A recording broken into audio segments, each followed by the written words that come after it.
Inilabas na ng pambansang pulisya ang computerized composite facial sketch ng isa sa mga sospek sa pamamaslang sa radio broadcaster na si Juan Humalon. Ayon sa PNP,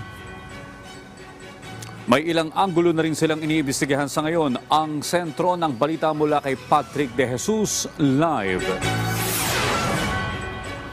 Audrey, patuloy ang pagtugis ng pulisya sa mga sospek o sa sospek sa pamaril sa radio broadcaster na si Juan Humalon.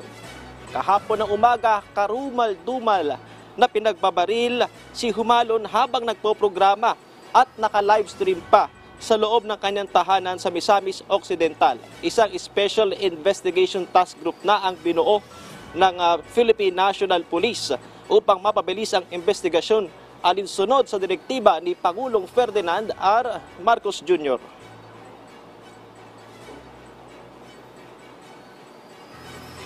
I was shocked. The way it was done is very blatant, and talagang you can see that there is those who perpetrated, there is no remorse, there is no, parang manok na lang. Basta pangit tingnan eh. Lawlessness talaga ang pinapakita doon. Nasa dalawang sospek ang tinitingnan base na rin sa mga kuha ng CCTV. Kaugnay nito ay inilabas na ng PNP ang computerized facial composite sketch ng isa sa mga sospek sa pamaril kay Humalon. Nasa 5'5 hanggang 5'6 umano ang taas nito at edad 40 anyos pataas. Ito mano ang kasama ng gunman na nasa gate ng tahanan ni Humalon. Ayon kay Acorda, lahat ng anggulo ay tinitingnan hinggil sa motibo ng pamaril kay Humalon.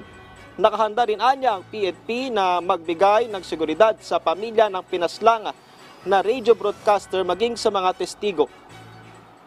May mga nabanggit ng mga motibo, but for the sake of yung conduct of investigation, we don't want yung speculations, kasi baka ma-preempt natin yung investigation. May mga anggulong sinusundan. Yung isang anggulo may connected sa trabaho, yung isang anggulo is medyo personal. Tinututukan din ng Presidential Task Force on Media Security ang kaso ng pamaslang kay Humalon at gaya ng nabanggit ng PNP, lahat ng posibleng motibo ay tinitingnan hindi lamang ang kanyang trabaho bilang broadcaster.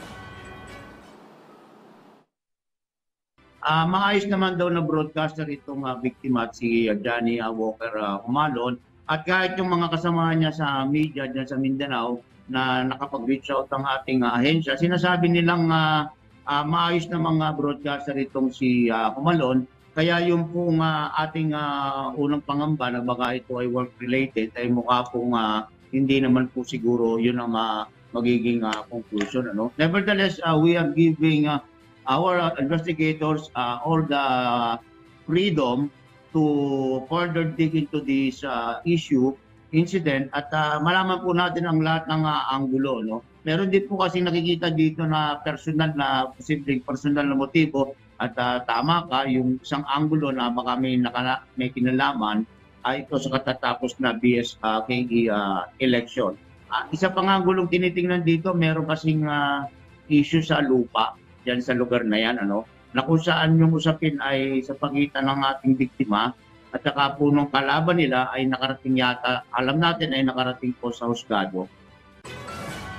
Audrey, 100,000 piso ang inialok na pabuya ng PTFOMS sa makapagtuturo sa mga nasa likod ng pamaril kay Humalon. Kapwa tiniyak naman ng PTFOMS at ng PNP ang seguridad ng mga mamamahayag sa bansa. At sa nakalipas na taon nga ay ito yung ikalawang insidente na naitala na pag-atake laban sa mga mamamahayag.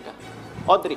Okay, Patrick, linawin ko lamang dahil nabanggit ng PNP at maging ng iba pang resource person na ang mga anggulo ay patungkol sa trabaho niya sa pagiging media at isa pang anggulo yung personal at isa pang anggulo yung about sa property.